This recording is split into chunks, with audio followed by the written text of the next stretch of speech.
곁방을 옮겨가며 숙소로 사용했다. 신변의 위협을 느꼈기 때문이었다. 그날 1919년 1월 21일 고종은 이 작은 곁방에서 세상을 떠났다.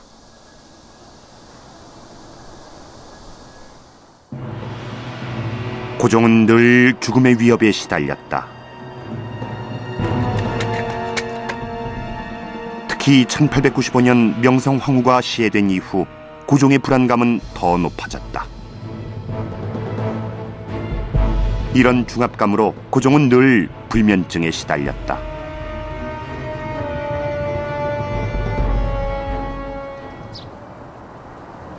덕수궁 정관헌. 고종이 외국 사신을 만나거나 차를 마시던 곳이었다. 고종은 특히 커피를 즐겨 마셨다.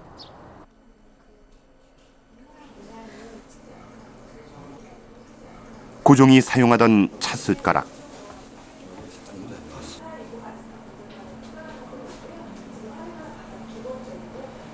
황실을 상징하는 오얏꽃 문양이 선명하다.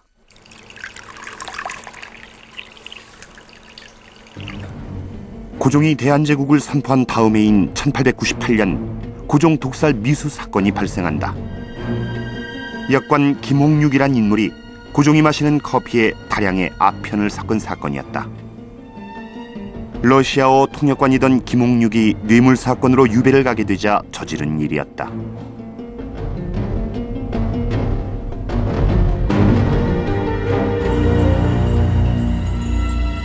다행히 고종은 목숨을 건졌다. 커피 맛을 잘 알던 고종은 향이 이상하자 조금만 마셨다.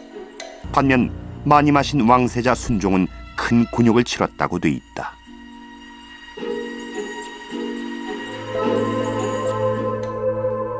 이러한 암살의 위협은 고종만 느낀 것이 아니었다. 고종의 고명딸 덕혜옹주. 덕혜옹주는 14살 때 일본으로 볼모로 끌려갔다. 일본 생활에 적응하지 못해 신경쇠약을 앓았고 나중엔 일본인과 강제 결혼까지 당하는 비운의 황녀였다.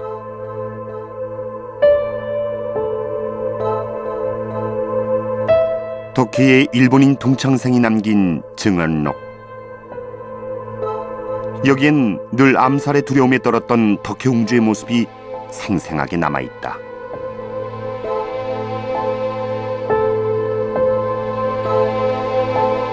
옹주는 늘 보온병을 따로 갖고 다니며 그 물만 마셨다. 동창생이 그 이유를 묻자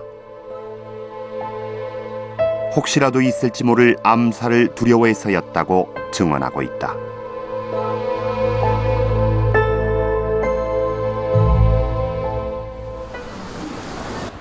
고종 죽음 직후부터 독살설은 끊임없이 유포되고 있었다. 그리고 백성들 사이엔 고종의 죽음에 대한 더 구체적인 얘기가 나돌기 시작했다.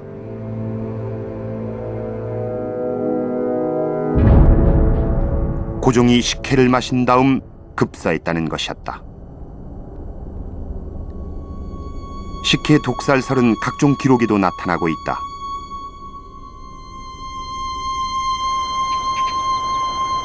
이것이 사실일까?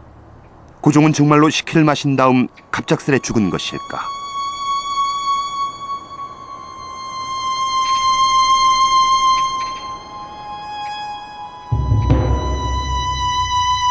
고종은 각종 차와 커피 그리고 냉면과 식혜를 특히 좋아했다고 전해진다.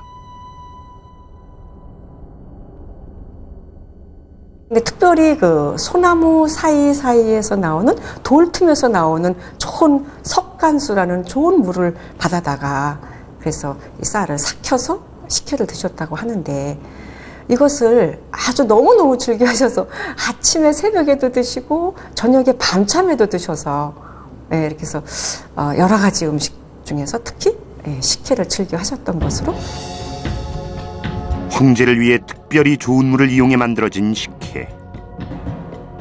철저한 보안과 감시 속에서 황제의 식혜는 만들어졌을 것이다.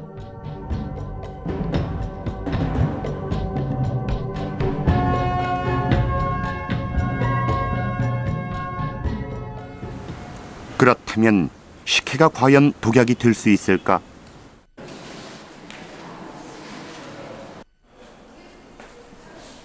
음식에 타는 독약은 몇 가지 조건을 갖춰야 한다.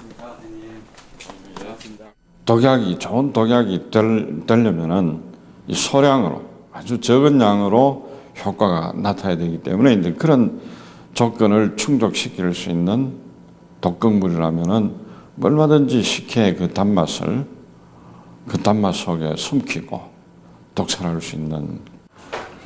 그렇다면 식혜에 들어간 독약은 어떤 것이었을까?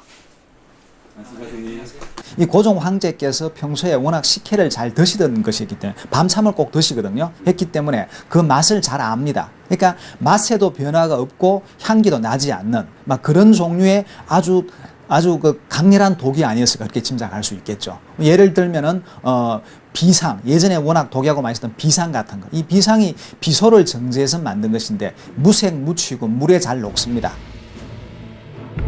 고종은 정말로 비상을 탄 식혜로 죽임을 당했을까?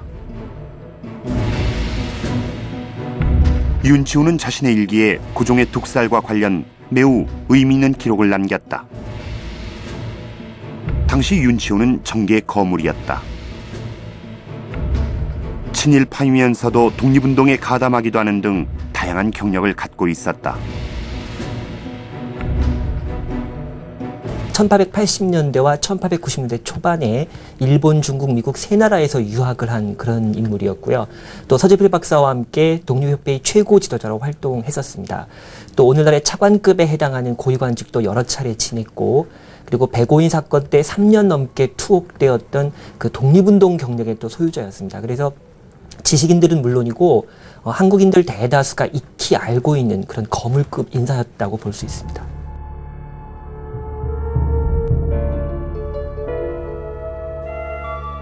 그래서 그의 일기엔 당시 정관계 주요 인사들이 폭넓게 등장한다. 고종이 승하한 지 20여일 후인 1919년 2월 11일자 일기. 고종 독살설을 뒷받침하는 중요한 단서가 나온다. 즉, 고종은 한약을 마시고 1시간도 안 돼 극심한 현기증과 위통을 호소했다. 잠시 후 몸이 심하게 마비되면서 옆에 있던 사람의 손을 움켜쥐었는데 환관 두 사람이 억지로 손을 떼야 할 정도로 꽉 쥐었다고 돼 있다. 이것은 무엇을 말하는 것일까? 독약 급성 중독에 의해서 워낙 심한 통증과 경련이 일어나니까 그것을 이겨내기 위해서 그것을 견디느라 그렇게 발버둥 친 것이 아닌가 봐지고요. 또 그렇게 꽉 쥔다는 것은 이제 목숨이 그냥 위태로운 지경이 이루고 경각이 이루고 하니까 악착같이 어떤 생명수를 놓지 않겠다는 그런 죽음에 이르기 직전에 어떤 사람들이 보여주는 흔한 행태라고 볼 수가 있겠습니다. 다음 해 일기는 더 구체적이다. 한진창이란 인물에게 들은 얘기를 적은 일기.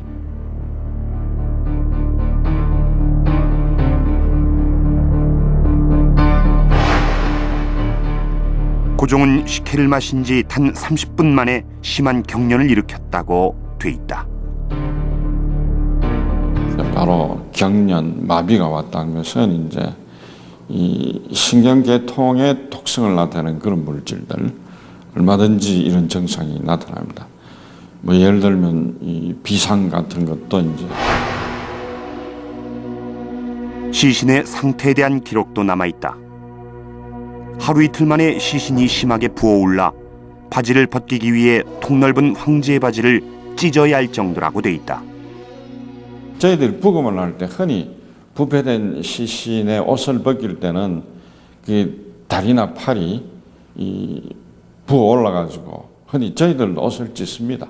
가위로 끊고 하기 때문에 제가 보기에는 부패 소견으로 보고 그 정도의 부패는 상당히 진행된 부패입니다. 그래서 이 사후 부패가 빨리 진행됐구나, 그걸 알 수가 있죠. 그래서 중독이 가는. 예, 그렇습니다. 실제로 염을 행한 사람에게 직접 들은 얘기도 적어두고 있다. 고종의 치아가 모두 빠져 있었고 혀도 심하게 손상된 상태였다는 것. 그리고 상체엔 검은 줄까지 있었다는 것이다. 시체가 심하게 부패되면은 피부에 이 혈관들이 그물처럼 다 보이게 됩니다. 그것을 부패망이라고 얘기를 합니다.